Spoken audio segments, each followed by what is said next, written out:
느헤미야 1장 1절에서 11절 말씀을 저와 여러분이 한 절씩 교독하겠습니다. 제가 먼저 봉독합니다. 하가라의 아들 느헤미야의 말이라. 아닥사스다 왕 제20년 기스르월에 내가 수상궁에 있는데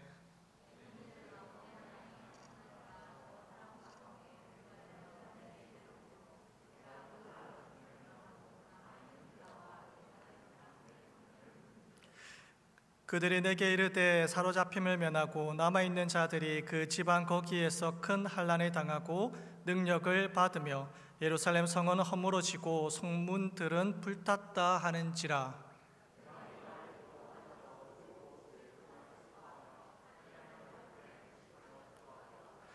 이르되 하늘의 하나님 여호와 크고 두려우신 하나님이여, 주를 사랑하고 주의 계명을 지키는 자에게 언약을 지키시며 긍휼을 베푸시는 주여 간구하나이다.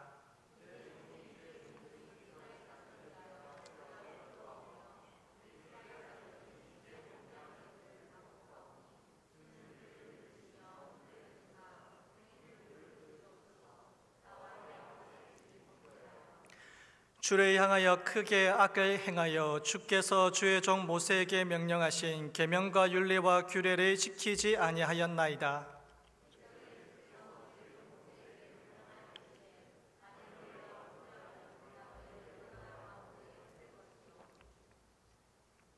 만일 내게로 돌아와 내 계명을 지켜 행하면 너희 쫓긴 자가 하늘 끝에 있을지라도 내가 거기서부터 그들을 모아 내 이름을 두려고 택한 곳에 돌아오게 하리라 하신 말씀을 이제 청하건대 기억하옵소서.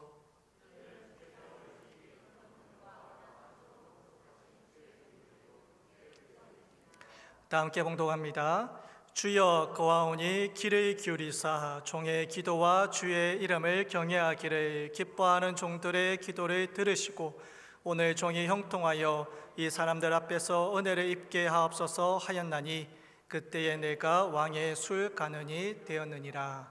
아멘. 반갑습니다, 성도님들. 저는 찰로 마을을 담당하고 있습니다. 다대 지역을 담당하고 있는 윤동훈 목사입니다.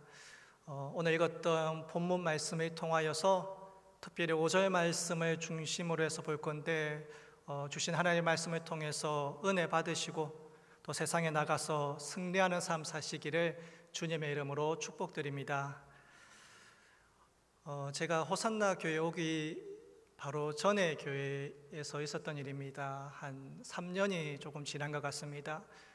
제가 어르신들을 모시고 한 70 정도 되신 이제 나이 드신 어르신들을 모시고 이제 백두산에 가게 될 기회가 있었습니다. 한 5월 말쯤에 갔습니다. 중국을 통하여서 백두산으로 이제 갔는데 3박 4일간의 일정으로 갔습니다. 백두산 천지를 볼 수 있는 길은 가보니까 4가지 길이 있는데 하나는 북한을 통해서 갈 수 있고 또 3군데는 중국을 통해서 갈 수 있는데 이제 한 군데는 이제 통제해서 이제 북파와 서파로 이제 2군데로 이제 백두산 천지로 올라갈 수 있는 길이 있었습니다. 첫째 날은 이제 북파로 올라가기로 이제 일정이 되어져 있었고 둘째 날은 서파로 올라가기로 되어져 있었습니다. 날씨가 너무 좋고 화창했습니다. 그래서 기대하고 설레는 마음으로 이제 백두산 천지로 출발했습니다. 그렇게 날씨가 좋았는데 그런데 정말 뜻하지 않게 백두산 천지를 올라가는 길목에서 막혀버렸습니다. 왜 막혔느냐? 밑에는 분명히 날씨가 좋았는데 이 백두산이 너무나도 높은 나머지 올라가면 갈수록 비가 내리더니 이제 중간쯤 가니까 눈이 내리기 시작했습니다. 그리고 그때부터 길을 통제했습니다. 눈이 너무나도 많이 내려서 이제 길이 빙판길이 되어서 올라갈 수 없다는 것입니다. 그래서 아쉬움을 남긴 채 돌아올 수밖에 없었습니다. 그 다음 날이 지났습니다. 북파로 못 갔으니까 이제 서파로 올라가려고 했습니다. 서파로 올라가려고 이제 백두산 입구까지 갔는데 그런데 거기서는 입구부터 통제를 했습니다. 눈보라가 너무 많이 치고 눈이 너무나도 많이 쌓여서 올라갈 수가 없다는 것입니다. 그 밑에는 정말 기후가 너무 좋았는데 이해가 되지 않았습니다.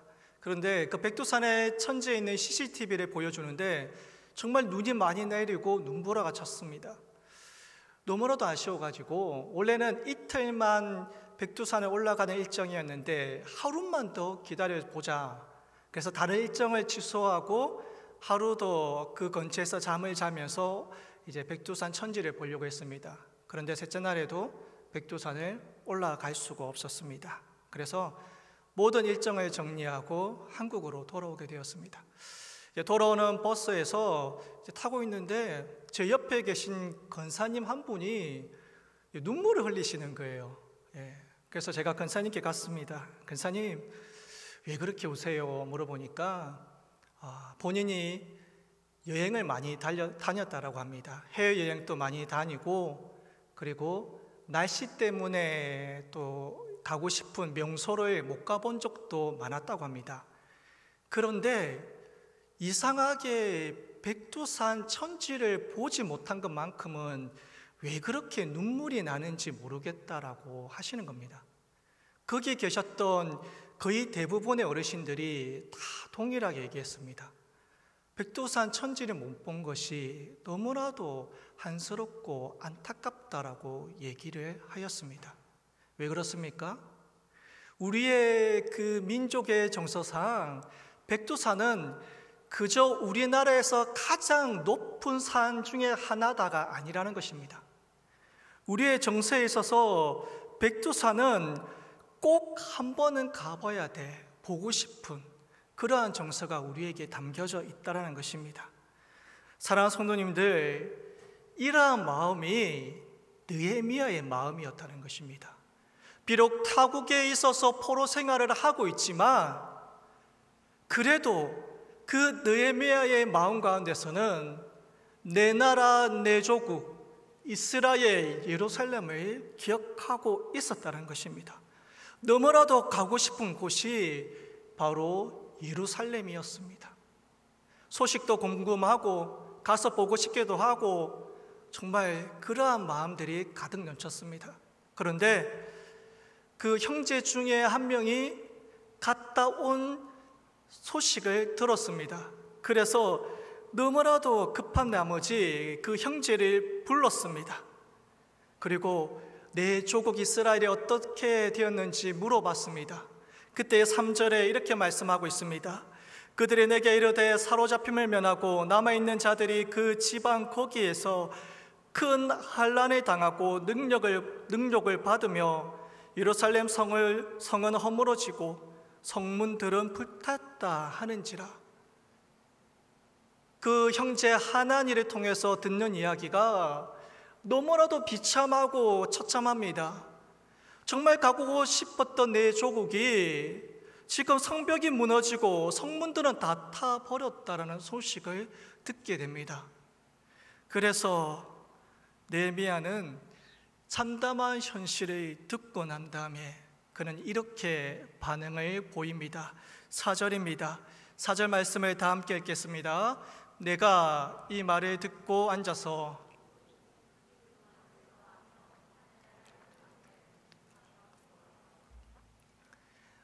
느헤미야는 기도하기 시작하였습니다. 금식하기 시작하였습니다. 그의 기도는 어떻게 시작되었느냐? 들었습니다. 그리고 보았고 느꼈습니다. 사랑하는 성도님들, 우리의 기도는 어떻게 시작하고 있습니까? 우리는 눈을 열어서 주변을 돌아보고 있으십니까? 내 가정의 소리를 듣고 계십니까? 내 자녀를 보고 계십니까? 내 아내와 내 남편을 돌아보고 있으십니까? 찢긴 마음으로 아파하는 이웃을 돌아보며 그 소리를 듣고 있습니까? 지금 한국교회가 세상에 어떠한 모습으로 있는지 우리는 그 소리를 듣고 있으십니까? 느헤미야는 그들의 신음하는 소리를 듣고 기도하기 시작했습니다. 그들의 아픔을 느끼며 기도하기 시작했습니다. 나의 가정과 나의 이웃과 나의 조국과 그리고 나의 교회, 기도할 수밖에 없는 것은 그들의 신음소리를 들었기 때문에 그렇습니다. 사랑하는 성도 여러분들, 그 신음소리를 들으시길 바랍니다. 그러면 그 신음소리를 들었다면 어떻게 해야 될까요? 역사의 주인 되신 그분께 나아가야 된다는 것입니다. 택시를 탄 적이 있습니다. 뒷자리에 타고 목적지까지 가고 있었습니다. 그런데 갑자기 택시 앞에 한 차가 끼어들었습니다. 끼어든 것도 모자라서 그 차는 급정거를 하였습니다. 택시 기사가 너무나도 놀래가지고 그 택시 기사도 브레이크를 밟고 급정거를 했습니다. 저도 앞으로 밀려났습니다. 그 순간, 아찔한 그 순간에 아무런 사고는 나지 않았지만 아찔한 그 순간에 제 입에서 한마디가 튀어나왔습니다. 무엇이 튀어나왔겠습니까? 엄마야. 주님, 하나님, 이 말이 튀어나온 게 아니라 나도 모르게 그냥 엄마를 찾게 되었습니다. 사랑하는 성도님들, 여러분의 위급한 상황 가운데, 인생의 급정거를 하는 그 순간 가운데 여러분의 입에서 나오는 그 한마디의 말은 무엇입니까? 제가 급할 때에 말했던 그 엄마라고 불렀듯이 혹시 엄마를 찾고 있진 않으십니까? 아니면 다른 어느 누구를 찾고 있진 않으십니까? 느헤미야는 그 신음소리를 듣고 다른 어느 누구를 찾은 것이 아니라 바로 하나님을 찾았다는 것입니다. 역사의 주인 되신 그 하나님을 찾았습니다. 그분은 누구이십니까? 내가 가장 위급할 때, 내가 가장 필요할 때, 내가 가장 힘들 때에 매 순간마다 불러야 할 때 그 이름이라는 것입니다. 그분은 바로 하나님이십니다. 그렇다면 우리가 간절한 기도 제목을 가지고 기도할 때에 제일 먼저 그 첫 마디는 무엇이어야 됩니까? 하나님 이름이 나와야 되는 것입니다. 느헤미야는 그것을 알고 있었습니다. 그래서 느헤미야의 기도 앞에는 하나님의 이름이 먼저 붙어 있습니다. 오늘 느헤미야가 기도했던 그 기도 가운데 어떤 하나님을 찾았는지 특별히 그가 찾은 새 하나님을 살펴보고 그 하나님이 우리의 하나님이 되고 그 하나님을 통하여서 은혜 받으시기를 주의 이름으로 축복드립니다. 첫째로 느헤미야가 불렀던 하나님은 어떤 하나님이냐? 크신 하나님입니다. 5절에 이렇게 말씀하고 있습니다. 5절 말씀 다 함께 제가 읽겠습니다. 하늘의 하나님 여호와 크고 두려우신 하나님이요. 느헤미야가 어떤 하나님을 찾습니까? 크고 두려우신 하나님을 찾습니다. 그저 그 하나님을 부르는 것이 아니라 그 하나님 앞에 수식어를 붙는데 그 수식어가 무엇입니까? 크신 하나님입니다. 이 크다는 것은 무엇입니까? 비교급입니다. 무언가 비교했을 때에 크다는 것입니다. 무엇과 비교하고 있습니까? 하나님이 무엇과 비교하기에 느헤미야는 하나님을 크신 하나님이다라고 부르고 있습니까? 나의 기도 제목보다 크신 하나님, 내가 가지고 나온 그 문제보다 크신 하나님, 나의 어려운 상황보다 크신 하나님이십니다. 느헤미야는 자기 민족에 직면한 그 문제가 아무리 크도 그는 기도할 때에 그 문제보다 크신 하나님을 믿고 찾았습니다. 만일에 사랑하는 성도님들, 하나님보다 내가 가지고 있는 문제가 더 크게 보인다면 어떻게 될까요? 그렇다면 우리는 그 문제에 눌려서 기도할 수가 없습니다. 그 문제 때문에 크신 하나님을 바라볼 수 없어서 우리 삶 가운데서는 어떤 희망도 찾아볼 수 없습니다. 베드로가 물 위를 걸어가다가 왜 그 물에 빠져버립니까? 그것은 예수님을 쳐다보던 그 시선이 그 예수님이 아니라 두려움에 사로잡힌 그 파도를 쳐다봤기 때문에 그렇습니다. 그 파도로 시선이 빼앗긴 후에 예수님보다 무엇이 더 커졌느냐? 파도가 더 커졌습니다. 그러자 믿음 없는 사람처럼 그는 물에 빠져 두려움과 절망에 휩싸이고 말았습니다. 엘리야가 바알 선지자 450명과 대결하여서 승리하였습니다. 그는 바알 신보다 크신 하나님을 경험했습니다. 그런데 아합 왕의 아내 이사벨이 엘리야를 죽이겠다라고 선포한 그 말 한마디가 무서워서 도망치기 시작했습니다. 그리고 무엇이라고 하나님께 말합니까? 하나님, 나를 죽여주십시오라고 외치지 않습니까? 아무리 내 삶 가운데 큰 기적을 경험한다 할지라도, 그러한 체험이 있다 할지라도 잠깐 하나님을 바라보지 않고 내가 처한 문제를 바라보고 걱정하기 시작한다면 그것은 하나님보다 그 문제가 더 커지게 되어져 있습니다. 그러나 내가 아무리 큰 문제를 당하였고 그 문제가 심각하게 보인다 할지라도, 크게 보인다 할지라도, 하지만 하나님이 더 크게 보인다면 우리가 가지고 있는 문제는 더 이상 그것이 문제가 되지 않습니다. 하나님은 우리를 도와주시는 크신 하나님을 믿는다면 우리는 주저앉아 있을 필요가 없습니다.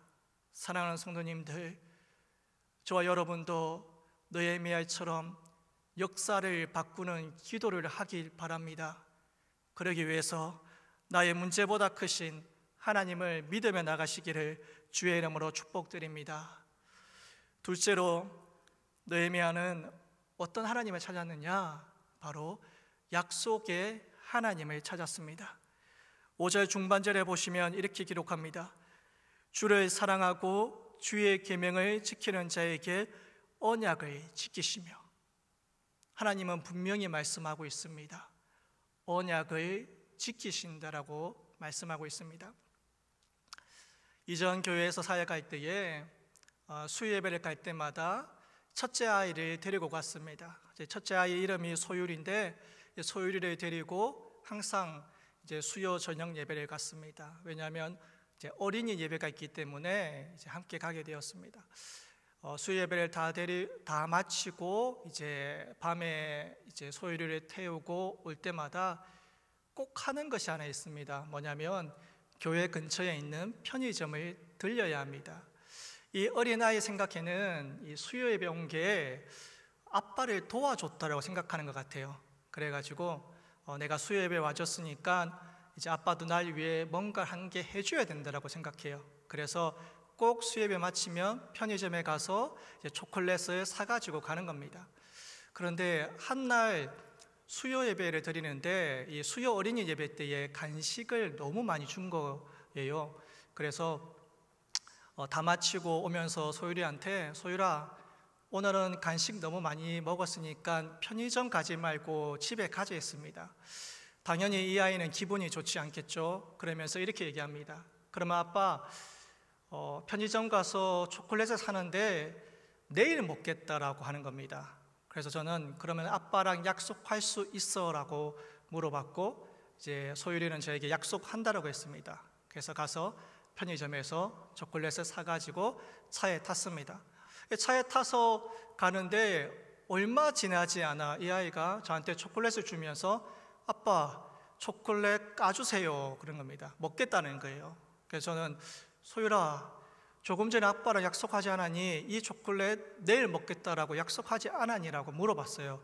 그때 소율이가 저에게 이렇게 얘기했습니다. 아빠, 저랑 손가락 안 걸었잖아요 그러는 겁니다. 이 아이에게 있어서 약속은 뭐예요? 아무리 얘기해도 소용이 없는 거예요. 이 아이에게 약속의 증표는 뭐예요? 이 손가락을 걸어야 되는 거예요. 아빠랑 손가락을 안 걸었기 때문에 그것은 약속이 아니다라는 거예요. 사랑하는 성도님들, 하나님은 우리에게 말로만 하시는 것이 아니라 손가락을 걸어주시는 분이십니다.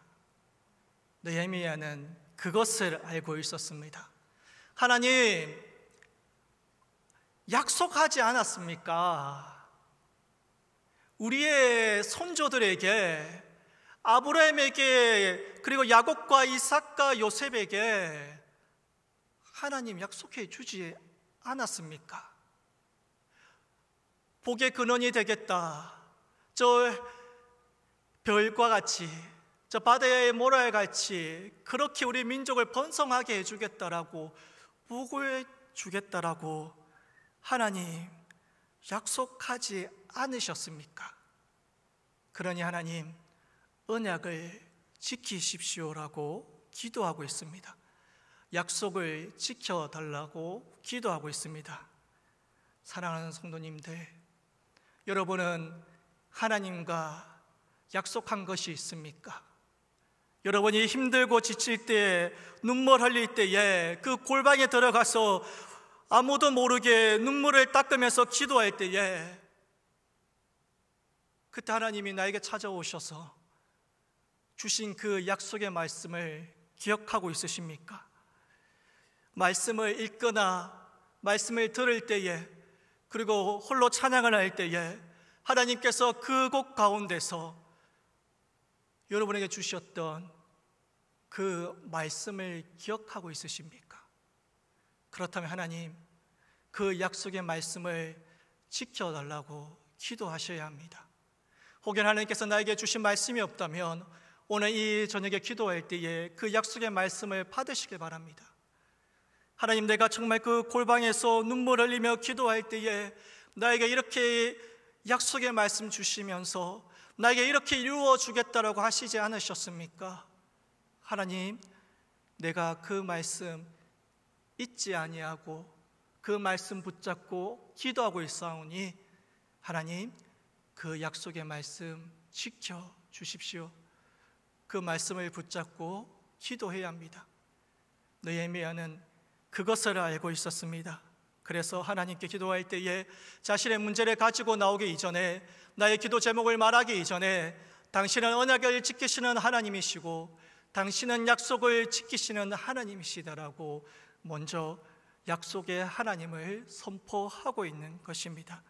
사랑하는 성도님들, 오늘 이 밤에 다시 한 번 더 하나님께서 나에게 주신 그 약속의 말씀을 붙잡으시기를 간절히 소원합니다.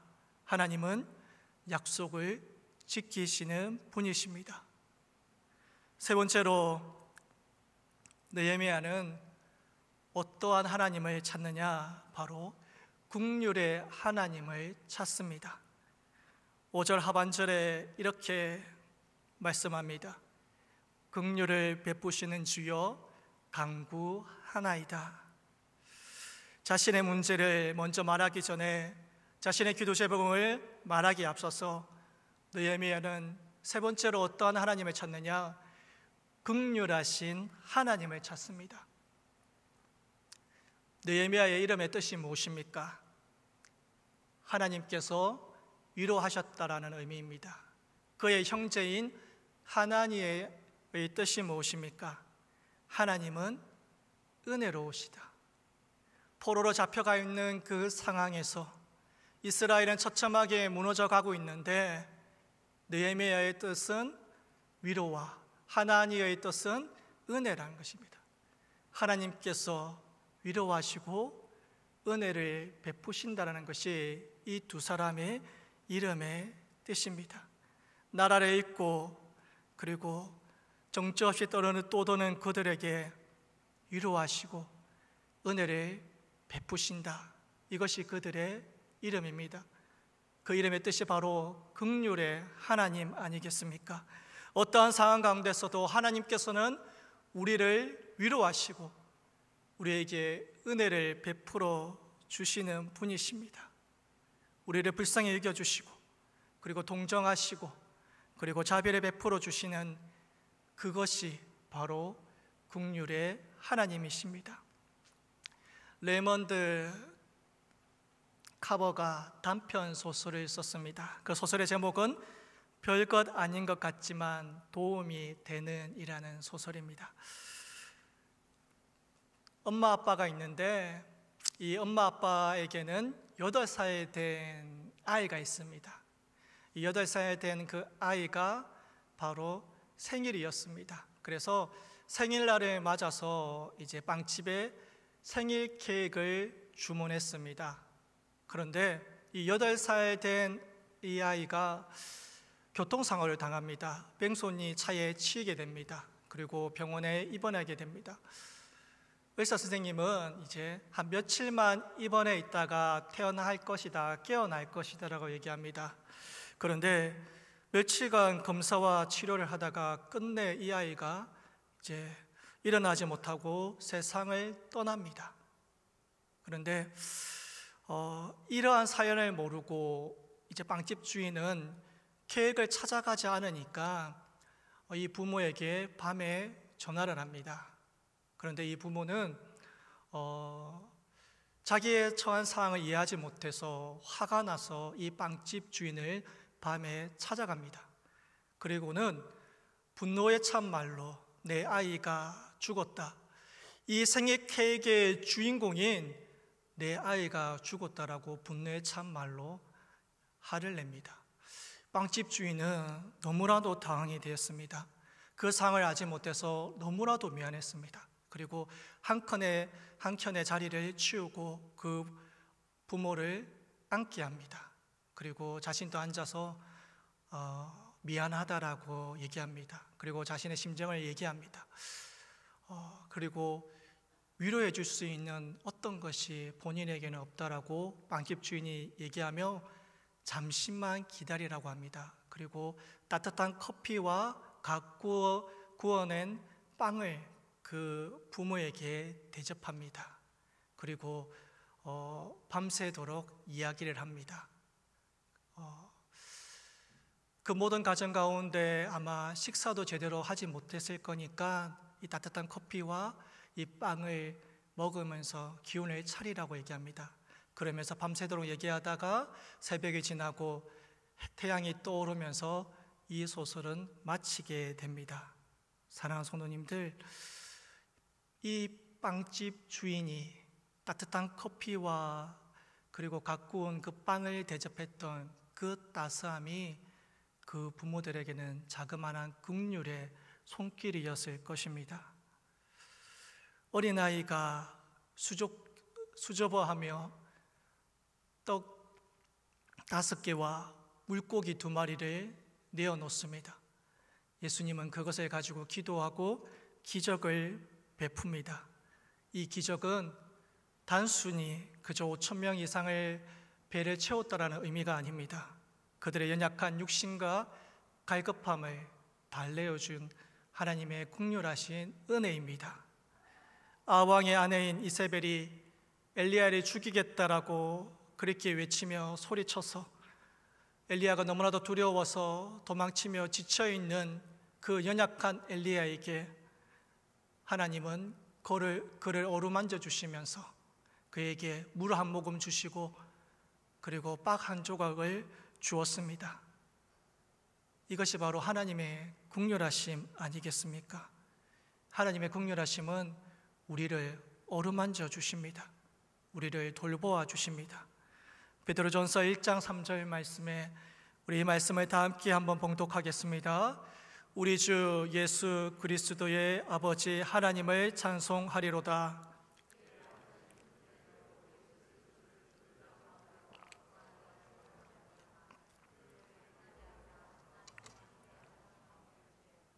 아멘. 성경에는 하나님의 긍휼하심이 많다라고 기록하고 있습니다. 그의 많으신 긍휼대로라고 하고 있습니다. 헤아릴 수 없을 만큼, 한이 없을 만큼 많다라고 기록하고 있습니다. 하나님의 긍휼하심과 하나님의 자비하심은 우리가 셀 수 없을 정도로 크고 넓으십니다. 그래서 찬송가 304장 4절에는 이렇게 기록합니다. 하늘을 두루마리 삼고 바다를 먹물 삼아도 한없는 하나님의 사랑 다 기록할 수 없겠네. 하나님의 크신 사랑 어찌 다 쓸까? 저 하늘 높이 쌓아도 채우지 못하리. 하나님의 사랑과 그 긍휼하심은 한이 없으십니다. 끝이 보이지 않습니다.